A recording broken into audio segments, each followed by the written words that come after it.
काल आपले पुण्याचे आमदार शंकर जगताप साहेब यांनी आमच्याकडे एक बैठकीची मागणी केली होती, ज्यामध्ये पुणे भागातील जे IT क्षेत्रात काम करणारे सर्व कर्मचारी आहेत यांच्या विविध समस्यांवर त्यांनी चर्चा घडवून आणली आणि त्यामध्ये बऱ्याच अंशी असं दिसून आलं की IT कर्मचाऱ्यांवर अचानक होणारा अन्याय, ज्यामध्ये बऱ्याच IT कर्मचाऱ्यांना बोलवून फोर्सफुली त्यांचे राजीनामे घेणे, दुसरं त्यांना दाद मागायला जागा नसणे आणि अशा बऱ्याच गोष्टींवर त्यांनी आमच्यासमोर प्रश्न उपस्थित केले। त्या संदर्भात एक बैठक झाली आणि त्यांनी जी मागणी केली आहे की IT कर्मचाऱ्यांसाठी स्पेशल काहीतरी एक पॉलिसी असली पाहिजे दाद मागण्यासाठी।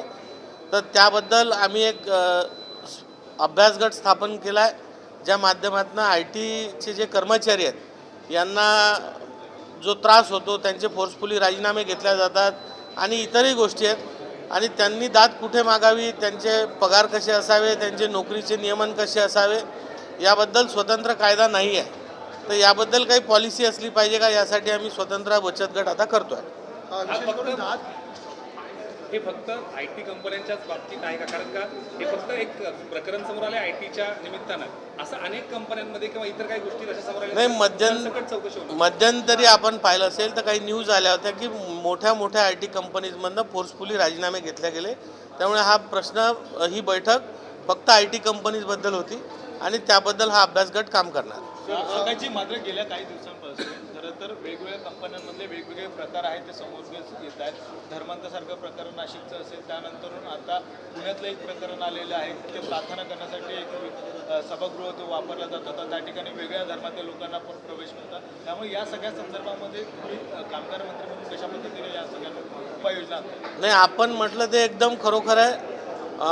बऱ्याच अंशी हे पाहायला जाते की नमाज पढण्यासाठी मुभा दिली जाते, पण या IT कंपनीमध्ये जेव्हा एखाद्या कंपनीमध्ये मागे जेव्हा आम्ही पाहणी केली तर पाळणाघर आहे का हे जेव्हा बघितलं गेलं, तिथे पाळणाघर नव्हतं।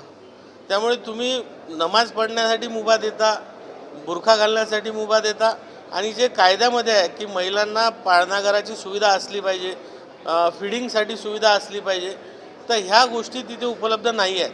त्यामुळे या माध्यमातून या सर्व कंपनीजवर आम्ही एक पथकसुद्धा येणाऱ्या काळामध्ये म्हणजे एक इन्स्पेक्शन मोहीम काढण्याच्या विचारात आहोत की सर्व नियमांचं पालन या कंपनीज करतात की नाही आणि या माध्यमातून ज्या कामगार जे कर्मचारी आहेत त्यांचं जे प्रोटेक्शन आहे तिथे होते आहे की नाही, या संदर्भात आम्ही लवकरच एक इन्स्पेक्शन करण्याचा विचार करत आहे।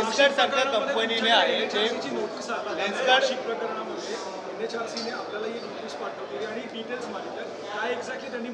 नाशिक प्रकरणामध्ये NHRCनी आम्हाला म्हणजे त्यांनी जे तिथले आमचे कामगार कायद्याअंतर्गत जे विषय आहेत त्या अंतर्गत एम्प्लॉय रिलेशन आणि इतर जे काही नियमन आहे याबद्दल त्यांनी आमचे अभिप्राय मागवले आहे आणि हा सर्व विभागांकडून त्यांचे अभिप्राय त्यांनी मागवले आहे। त्यानंतर काही अजून डिटेलिंगमध्ये जर त्यांनी मागितलं तर ते आपल्याला आम्ही अवगत करू, बेसिक माहिती मागितली। सर, लेन्सकार्ट सारख्या कंपनीने देखील एक महत्त्वाचा निर्णय घेतण्यात आला होता की टीका आणि या सगळ्या गोष्टी लावून तुम्ही येऊ नये, कसं फक्त या मुद्दा अलाउड त्या ठिकाणी केलं। त्यामुळे अशा ज्या काही कंपन्या वेगवेगळे निर्णय आणतात त्या संदर्भामध्ये काही बैठक घेणार आहात का आणि कंपन्यांना काही वेगळे आदेश देणार?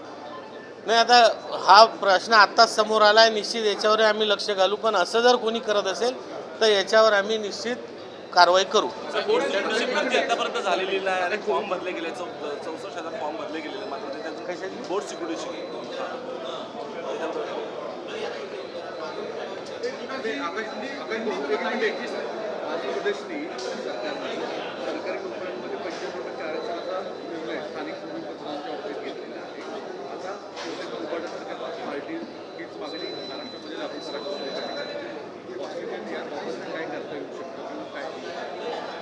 नाही, निश्चित हा विषय आपण माझ्यासमोर मांडला, मला डिटेल याचे माहीत नाही आहे, पण याबाबत काय निर्णय त्यांनी घेतला आहे याचं सविस्तर वाचन करून मी आपल्याशी बोलेन। माथाडी कामगारांसंदर्भात देखील तुम्ही महत्त्वाचे निर्देश दिले। स्थानिक पातळीवरती माथाडी कामगारांना रोजगारामध्ये उतर डावले जात असल्याची माहिती समोर येत होती। काल रायगड आणि पनवेल परिसरातील एका कंपनीचा हा प्रश्न आहे, जिथे असं लक्षात आलं की एकच टोळी लोडिंगचं काम करते आहे, अनलोडिंगचं करत नाही आहे. आणि लोडिंगसाठी त्यांना परराज्याचे ते कामगार भरतात आहे आणि अनलोडिंगसाठी स्वतःचे कामगार वापरतात. आणि तिथल्या स्थानिक लोकप्रतिनिधींनी अशी मागणी केली होती की जे काम ही टोळी करायला तयार नाही आहे तर ती स्थानिक भूमिपुत्रांना का देण्यात येऊ नये. तर या बाबतीत आम्ही कंपनीला विनंती केली आहे की आपण असं पत्र आम्हाला द्यावं. आम्ही स्थानिक भूमिपुत्रांना तिथे नोंदित करून त्यांना न्याय देण्याचा आम्ही आदेशित केला आहे. नाही, राज्यभराचा प्रश्न नव्हता, हा एका कंपनीपुरता प्रश्न होता.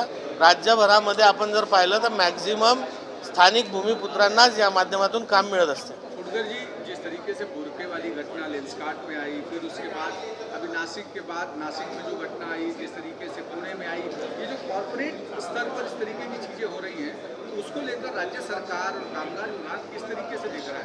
नहीं, ये जो घटनाएं सामने आ रही है इसमें हमने कल ही एक बैठक हुई जिसमें पूना के आमदार शंकर जी जगताप इन्होंने बहुत सारे मुद्दे हमारे सामने रखे. और ये जो घटनाएं घट रही है इस माध्यम में सभी कारपोरेट कंपनीज को हम एक शोकॉज देंगे. और इन कंपनीज में जो कमी है, आज बहुत से कंपनीज में बच्चों के लिए जो पाळनाघर होना चाहिए वो नहीं है, फीडिंग के लिए बच्चों के लिए जो एक अलग रूम होना चाहिए वो नहीं है. ऐसी बहुत सी खामियां इन कंपनीज में होती है और ये कंपनीज हमारे एक्ट के अंडर नहीं आती, इसलिए वो मनमानी करती है. लेकिन इन सभी कर्मचारियों को उनका न्याय मिलना चाहिए, इसलिए लेबर कोर्ट और इंडस्ट्रियल कोर्ट के माध्यम से उनको न्याय हम मिलाकर देते हैं. आने वाले समय में आईटी कंपनीज के कर्मचारियों के लिए हम ट्रिब्यूनल स्थापित करने वाले हैं और अभी इन घटनाओं को मुद्देनजर रखते हुए हम आगे इन सभी कंपनीज में एक अच्छा इंस्पेक्शन, प्रभावी इंस्पेक्शन करेंगे और जो इसमें दोषी दिखेंगे उन पर हम कार्रवाई करेंगे.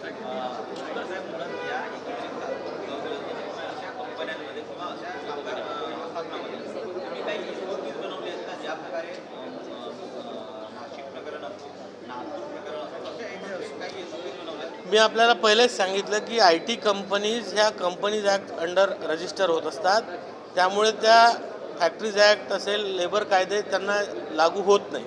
हे सर्व प्रोफेशनल्स असतात, इंजिनियर्स असतात, यांचा पगार हा कामगारांच्या व्याख्येच्या वरचा असतो.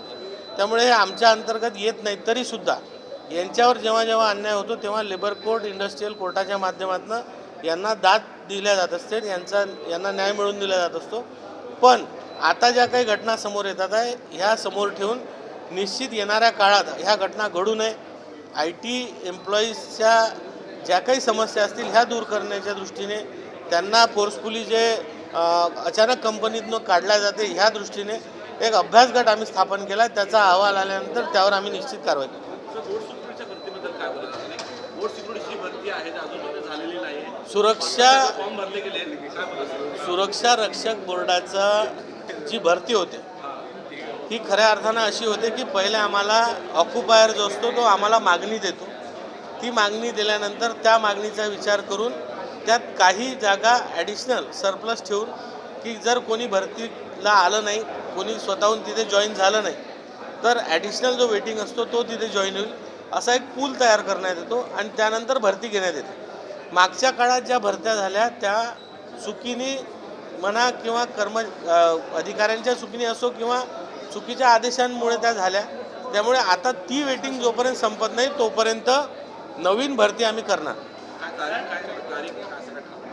नाही. अशी स्पेसिफिक तारीख नाही आहे. आम्हाला जशी मागणी येत असते त्याप्रमाणे ही भरती आम्ही करत असतो. त्यामुळे आता जी वेटिंग लिस्ट आहे ती संपल्यानंतरच नवीन भरती चालू हो गया. चलो, थँक्यू.